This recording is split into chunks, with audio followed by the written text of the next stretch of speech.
السلام علیکم پیارے بچوں، میں ہوں آپ کی اردو کی ٹیچر کمل یوسف، آپ کو تیسری جماعت میں خوش آمدید کہتی ہوں۔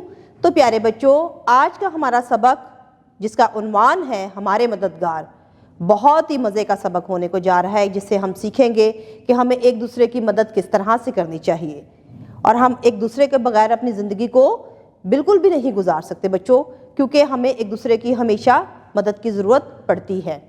تو امید کرتی ہوں آپ سب کے پاس کتابیں ہیں، اپنی کتابیں جلدی سے کھولیں تاکہ ہم اپنے سبق کا آغاز کر سکیں۔ سبق نمبر 5، ہمارے مددگار، نصابی موضوع پیشے دیہی اور شہری۔ حاصلات تعلم، 1 منٹ میں کم از کم بیش کثیر استعمال الفاظ درست طریقے سے پڑھ سکیں، اپنی جماعت کے معیار کے مطابق املا لکھ سکیں، اپنی پسند کے کسی موضوع پر اپنے خیالات اور مشاہدات کو درست لب و لہجے، موقع محل کے مطابق حرکات و سکنات، صحیح تلفظ اور اعتماد کے ساتھ پیش کر سکیں، استفہامی جملے پہچان سکیں، روزمرہ گفتگو میں اعتماد سے حصہ لے سکیں، مکالماتی گفتگو میں حصہ لے سکیں، 21 تا 30 تک گنتی اردو ہندسوں اور لفظوں میں لکھ سکیں، کسی موضوع پر خود سے کم از کم 8 مربوط جملے لکھ سکیں۔ حسنہ تربیہ، پیارے بچوں، ہمیں کسی بھی پیشے کو چھوٹا نہیں سمجھنا چاہیے، کیونکہ ہر پیشہ اہم اور قابل قدر ہوتا ہے۔ ہر کام کرنے والا شخص اپنی محنت سے ہمارے معاشرے کو بہتر بنانے میں اپنا کردار ادا کرتا ہے۔ شاید آپ نے دیکھا ہوگا کہ کچھ لوگ خاک روبوں کے ساتھ عزت سے پیش نہیں آتے، یہ رویہ صحیح نہیں ہے۔ ہمیں یاد رکھنا چاہیے کہ ہمارے آس پاس کا ماحول صاف اور خوشگوار رکھنے میں خاک روبوں کا کردار بہت اہم ہے۔ اگر وہ اپنی ذمہ داریاں نہ نبھائیں تو ہر جگہ گندگی اور غلاظت پھیل جائے گی، جس سے بیماریاں بھی پھیل سکتی ہیں۔ لہٰذا ہمیں خاک روبوں کے کام کی اہمیت کو سمجھتے ہوئے ہمیشہ ان کی عزت کرنی چاہیے۔ اسی طرح ہمیں ہر پیشہ ور کی قدر کرنی چاہیے، چاہے وہ کوئی بھی ہو، کوئی بھی کام کر رہا ہو۔ ہر شخص اپنی محنت سے معاشرے کو سنوارنے میں مدد کرتا ہے، اس لیے ہمیں سب کے ساتھ عزت اور احترام سے پیش آنا چاہیے۔ سبق کی پڑھائی کی طرف بڑھتے ہیں۔ ہمارے مددگار، خاص الفاظ، درزی، احترام، روغن، شریک، ستھرا۔ عید کی آمد تھی، حماد بہت خوش تھا۔ عید سے 2 دن پہلے ابو جان درزی سے کپڑے لے کر آئے تھے، جو درزی کو سلائی کے لیے کچھ دن پہلے ہی دیے تھے۔ گھر میں رنگ و روغن کرنے والا رنگ ساز دیواروں کو خوبصورت بنانے میں مصروف تھا۔ مالی بابا نے باغ کے پودوں کی کاٹ چھانٹ کر کے انہیں صاف ستھرا بنا دیا تھا۔ امی جان نے دھوبی سے پردے دھلوا کر دروازوں اور کھڑکیوں پر لگا دیے تھے۔ حماد نے بھی گھر کے کاموں میں امی جان کا ہاتھ بٹایا اور خوشی خوشی عید کی تیاریوں میں شامل ہوا۔ عید کا دن آیا تو حماد نے نہا دھو کر اپنے نئے کپڑے پہنے اور ابو جان کے ساتھ عید کی نماز پڑھنے چلا گیا۔ نماز کے بعد گھر آ کر ابو جان نے اسے عیدی دی۔ حماد عیدی لے کر بہت خوش ہوا۔ تھوڑی دیر بعد جب ابو جان نے گلی کے چوکیدار اور کچرا اٹھانے والے بابا کو بھی عیدی دی تو حماد کو بڑی حیرت ہوئی۔ حماد نے معصومیت سے پوچھا، ابو جان، عیدی تو بچوں کو دی جاتی ہے نا؟ ابو جان مسکرا کر بولے، بیٹا یہ بات درست ہے کہ عیدی عام طور پر بچوں کو ہی دی جاتی ہے، لیکن عید خوشیوں کا موقع ہے۔ جو لوگ سال بھر ہمارے کاموں میں مدد کرتے ہیں، ہمیں ان کو بھی اپنی خوشیوں میں شریک کرنا چاہیے۔ حماد نے مزید پوچھا، ابو جان وہ ہماری مدد کیسے کرتے ہیں؟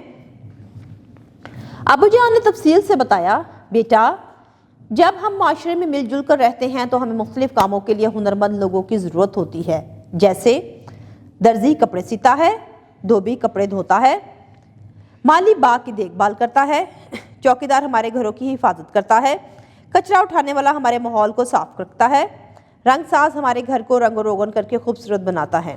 یہ سب لوگ ہماری زندگی کو آسان اور بہتر بناتے ہیں، اس لیے ہمیں ان کا احترام کرنا چاہیے اور خوشی کے مواقع پر ان کو بھی خوشیوں میں شامل کرنا چاہیے۔ حماد سوچتے ہوئے بولا، ابو جان میں بڑا ہو کر استاد بننا چاہتا ہوں، تو کیا میں بھی دوسروں کا مددگار بنوں گا؟ ابو جان نے فخر سے جواب دیا، بیٹا استاد کا پیشہ تو بہت مقدس ہے، آپ بچوں کو تعلیم دو گے، انہیں اچھے انسان بناؤ گے تو یہ ان کے لیے سب سے بڑی ان کی مدد ہوگی۔ مشق کی طرف بڑھتے ہیں۔ نئے الفاظ معنی کے ساتھ۔ الفاظ معنی، مصروف، کام میں مشغول، آمد تھی، قریب تھی، ہاتھ بٹانا، کام میں مدد دینا، مقدس، احترام کے لائق، ہنرمند، کسی کام میں ماہر ہونا، کانٹ چھانٹ، پودوں کی تراش خراش۔ مشق نمبر 1،